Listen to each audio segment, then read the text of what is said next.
Okay, so this is the Daf for May 25th, 2025. In the last video, I actually read too far. I read 24a, so I'm going to read 24b in this one only. So 24a ended with the Gemara asks, how can these cases be compared? There, since he initially ate the forbidden item and only then took an oath saying that he did not eat, now we're in 24b. In taking the oath, he granted significance to the non-kosher food, and that is why his eating forbidden items is considered to be eating. But here, where he took an oath not to eat and then ate non-kosher food, did he thereby give significance to it?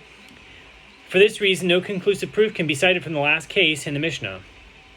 Rabbi Yochanan understands the Mishnah as referring to a case in which the oath takes effect because it is a more inclusive prohibition than the prohibition against eating non-kosher food, and that it adds additional prohibitions for the same individual. In this context, Rava says, what is the reasoning of one who holds that a more inclusive prohibition takes effect where there already is a prohibition in place? Rava answers his own question. It is just as it is in the case of an expanded prohibition, which incorporates additional people into the list of those for whom the original item is forbidden. An expanded prohibition also takes effect despite the fact that there is already a prohibition in place. And with regard to one who exempts another from liability in the case of a more inclusive prohibition, as he does not hold that it takes effect, why does he hold that an expanded prohibition does take effect? When he says that an expanded prohibition takes effect, that is with regard to a single piece, that is, that the number of people who are prohibited from eating the same piece of meat is expanded. With regard to two distinct pieces, a case where the new prohibition expands the scope of the prohibited items, as in an inclusive prohibition, we do not say that it takes effect. And Rava says, according to the one who holds that a more inclusive prohibition takes effect where another prohibition is already in place, the halakha should be as follows.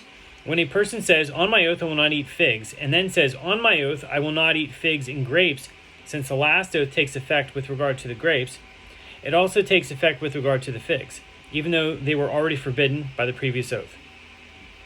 The Gemara asks, isn't that obvious?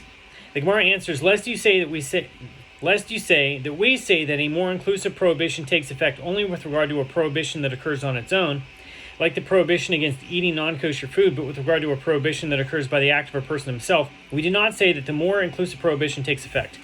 Rava teaches us that there is no difference. So Rava, son of Rabba, raises an objection from a Mishnah, so Keratot 13b.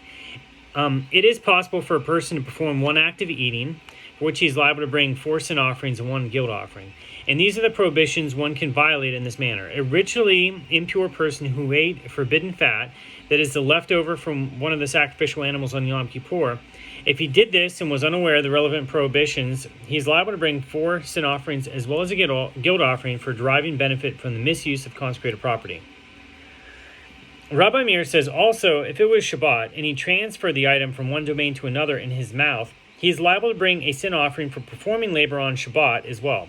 The rabbis said to him, this is not a prohibition of the same type, since in the case of Rabbi Meir's additional prohibition, he does not violate it by eating. Rava, son of Rabba, explains the objection that arises from the Mishnah. And if it is so, that a more inclusive prohibition takes effect, then you find a case where one is liable for the violation of 5 prohibitions in one act of eating, such as where one says, in the aforementioned situation, on my oath I will not eat dates and forbidden fat. Since the oath takes effect with regard to the dates, it also takes effect with regard to the forbidden fat.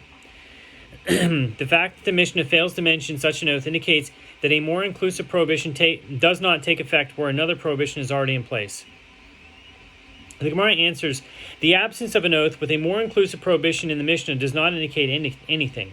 When the Tana teaches the scenario above, he lists only the potential prohibitions that occur on their own in one act of eating. But he does not teach prohibitions that occur by the act of the person himself. The Gemara asks, but doesn't the Mishnah include in its list the prohibition against deriving benefit from consecrated property, which does not occur on its own, but only when an item is consecrated? The Gemara answers, the case in the Mishnah is that of a firstborn animal whose sanctity is from the womb, that is, begins automatically at birth. If you wish to say instead, in response to the question, that when the Tana of the Mishnah teaches it, he includes only matters to which presenting a request for dissolution do not apply, an oath to which a request for dissolution applies is not taught. The Gemara asks, doesn't the Mishnah include in its list the prohibition against deriving benefit from consecrated property? Consecration can be dissolved by a sage. The Gemara answers, didn't we already establish that the case in the Mishnah is that of a firstborn animal whose sanctity cannot be dissolved? If you wish, say instead that when he teaches that case, he lists only those prohibitions for which one is liable to bring a fixed sin offering. If one breaks his oath, he's liable to bring a sliding scale offering, and the Tana of the Mishnah does not teach about the liability to bring other offerings. The Gemara asks, doesn't the Mishnah list the transgression of an impure person who ate consecrated items, that is, sacrificial animals mentioned in the Mishnah, which is a prohibition for which one brings a sliding scale offering?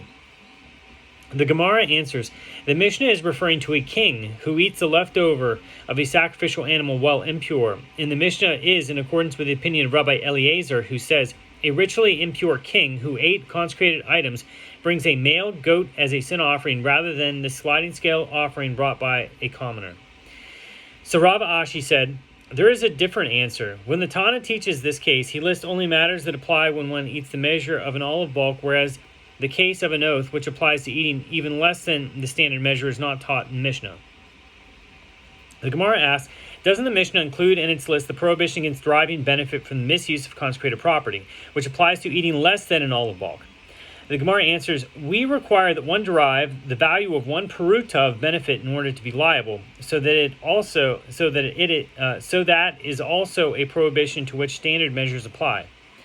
And Rav Ashi of Virea said that Rabbi Zera said, when the Tana teaches this case, he lists only prohibitions for which intentional violation of them renders one liable to receive karet, or spiritual excision.